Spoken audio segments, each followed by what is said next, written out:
Hi friends, it's Sarah from rufflesandrainbows.com. Today we're making these boop cuties right here. Boop! If you'd like to make them, stick around. As always, please give this video a like so I know you're here. Now here's these cuties. They are really fun. You can make them very small or you can make them very large. I have a lot of fun with these and they're super easy to make. You don't need to go out and get anything really if you have cording. So this one was glued and we'll talk about that, but I'm going to show you, these are about 6.5 inches tall, so a very fine ornament. For the best materials I can give you is a link to this rope because there is a lot of macrame cord that is going to be too thin for this project and a lot of rope that is going to be too thick. This is the Dollar Tree nautical rope and you can see the difference in sizes. And the reason is because you don't want to use more than about a skein and a half for each of these big Santas or gnomes. I'm going to use some masking tapes, some cutting supplies, a slicker brush, which is good, a ruler, and I also have a Sharpie, but use a pencil, and I'll tell you why. I'm going to use some trim, and I'm using Sherpa fleece, but you can also use a really thick yarn like this Yarn Bee from the craft store. It's already like a trim piece, right? All right, so the first thing, as you can imagine, is just going to take your rope. This is not expensive at all, and I get it at Amazon. We're just going to measure 12 inches for the very first one. I know. You're going to be shocked, but this one is only 11 inches. Can you guess what the next one is? That's right, 10 inches. It's going to be 10. Now, I did make these smaller, but it got a little more difficult. I felt like this size was a really good size. All right, so we are going to make mine all even, but if you would like, you can actually make one of these kind of like flip out and put a little pom-pom on the end for a Santa hat. You know, it would stick out above your trim, but I'm not going to do that. I'm going to make them all even. So I'm going to use a Sharpie for this, but for the love of all things, do not use a Sharpie, use a pencil. I'm going to show you why. So we need to figure out how much wrapping you want above your trim. And so for me, it's going to be about 2¼ inches. Now the problem here with using a marker is it's super easy for you to see, but you'll see at the end. So I just made this my bag. You can see I actually dropped my marker. That's why there's now sketches all over the place. So now we're going to take a skein of embroidery thread. This is so cheap at the craft store, and you're just going to cover between those 2 points. You're going to put about 1 inch or so on the inside of those 2 points, and you're just going to start wrapping on the edge and go over that piece. Now that's going to lock the piece in. And for those of you who watch my tassel video, you could absolutely lock the end piece in as well, but it's just easier to knot it off, which is what we're going to do. All right, so as you can imagine, now it's time to put on a really good Audible book, or if you're like me, a really good Audible book, and watch TikToks off to the side. I learned so much on TikTok. Okay, so I'm just wrapping, and don't wrap too tightly. This end will get in the way, will become annoying, so hence our need for masking tape. We're just going to end up just popping this onto the end so it makes it a little easier. Now, throughout this whole process, you're going to scrunch it down, and when you get to the middle, you're even going to see me bending it and then scrunching it down because you don't want any holes. That's all. You don't want any holes. My daughter had a really good idea when I was making these. She was like, couldn't you just paint the rope the same color as your embroidery thread, and then that way you wouldn't have to worry about the holes? And I thought it was a good idea, but I also thought it was kind of a cheat thing to do, so I'm going to do it without the paint and show you. I wrapped up the other side, turned it around, and I'm now going backwards just because it's easier for me to do this with my right hand. Again, I'm scooching down and I'm bending it to make sure that we get all these little holes out of the way. So you can see when we bend it, we have holes. So we're just going to start scooching it all down to one end. Bend and scooch, bend and scooch. It's like the bend and snap. You should drop me a note below in the comments section if you know where the bend and snap is from. What movie? All right, so as you can see, I'm just bending, scooching, and then look at that. There's a whole 1/4 inch difference here, so it will make a difference for you. All right, so once you are finished with your wrapping, I'm going to speed this little last portion up. And by the way, I'm not going to make you watch me do this for all 3 of these things. So it took me almost 40 minutes to finish one of these, and the second, so the red one, and the second one took 58 minutes because I sewed it. And I'm going to show you what I mean by that. I'm also going to tell you how to glue it.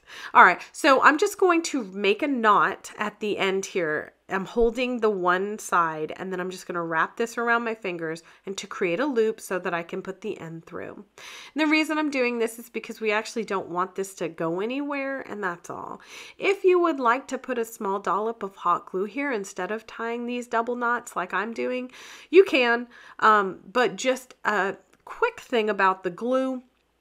If you store these, let's say in Texas, the glue has a chance to come apart and melt all over your beautiful ornament. So I'm just saying. Consider the heat. Okay, so now that we have that, we can take off the tape, and I actually just used the same pieces of tape on all of my ropes. So I have a little piece down there. You can cut that off. It doesn't matter. We're not going to use it. But either way, just set this off to the side. And now you're going to repeat the process. As I mentioned, I'm not going to make you watch the whole thing, but you will wrap the ends up so that you don't get caught in them. And then you're going to put your inch into the middle and then wrap it around to secure it. Look, I didn't even start at my black mark on that one. I don't know what I was thinking. This is probably the 4th one by this point that I made, because y'all know I actually practice this stuff before sharing it with you. And my Audible book may have been too good. All right, so now you can see when you bend it, you have barely anything showing through. And this is how we're just going to be assembling them. Like so. But now we got to do the 3rd one. So when I mentioned that I glued the red one, and why I didn't like it is because some of that glue showed through on the back. Now I believe that an ornament should look as good on the front as it does on the back, and so that's why I had a problem with the glue. So I will tell you, you can glue the middle of each of these together. You absolutely can. Before you glue, you may want to add the hanger, but you can absolutely glue them. I am using the same color embroidery thread, and I'm going on the back side, right through the actual rope for each of these. It's not going only through the embroidery thread. It is actually going through the rope. And then I'm just going to tie those 2 in knots. That's it. This is a good craft to do when it's really nasty outside. Or if you're like me and are trying to work through 150 ways to use up all the embroidery thread you have. I don't know why I have so many. I found it when I moved and thought, I knew I kept buying it. I'm just saying. I need to invite a few of you over here so we can all craft together, so I can use up some of my stash and then go shopping more. Okay, so you can see I'm just going to do this the same exact way. Again, you have to go through that cotton rope, not just through the embroidery thread, and it'll keep it together forever. Couple of knots here on the outside, and then I just cut those off. The ends, not the outsides. All right, and then I'm going to do the tops. And so I don't know that this was all necessary, but it did close up the gaps between them, which I thought looked a lot better. And then this one is probably not necessary. And this one, I just went through the back portion of the bottom and then excuse me, all the way through each of the layers. So you can see I'm going through each of these just at the back.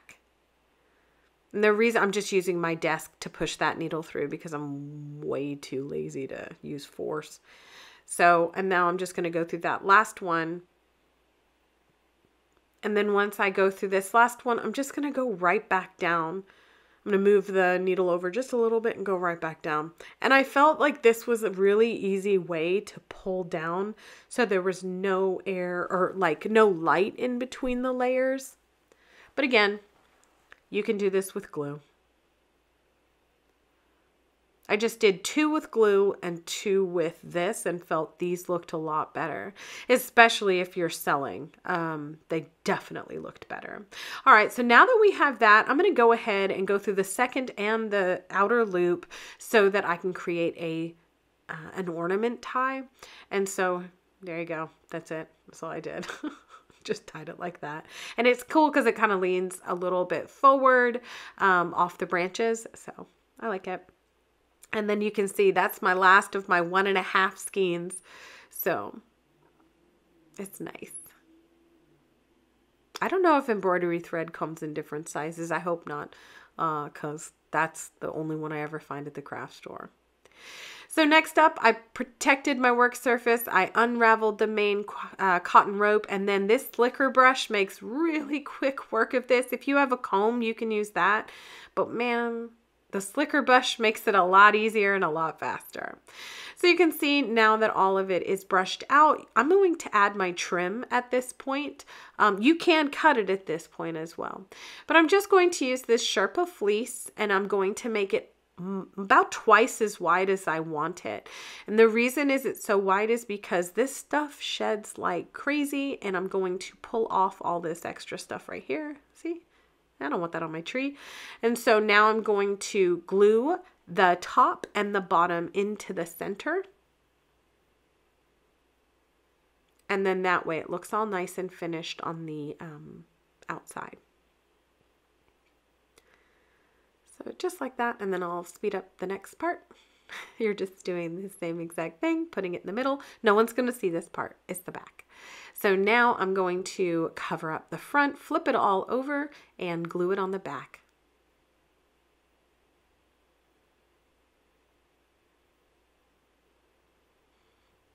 All right. I'm just going to cut that other piece off. It's a little long, Sarah. It's a little bit excessive. But, oop, I just glued my scissors. All right, now flip it over, and then because we haven't glued the front down, it's going to be super easy to add glue and add that nose. And then just when you get the nose on, just kind of push it down a little bit and then glue the bottom. Now you could be done here. If you like this look, you could be absolutely done, but I'm going to take it a step further because I'm extra. I'm going to tape this down and use the dullest rotary blade cutter ever, and I'm just going to hack this off mostly into a rounded off V shape. I did end up changing my blade. I brush it out, and you can see I got 2 sections I need to hack off with the scissors, and then he's done. Like I said, you can glue him. This guy looks great from the front, but he's got a little glue seepage in between the outer and inner rings. But I like it. I thought it was a really fun and easy craft to do, but I'd love to hear what you think in the comments section down below. As always, I really appreciate you being here. Please like, share, and subscribe for more crafty fun.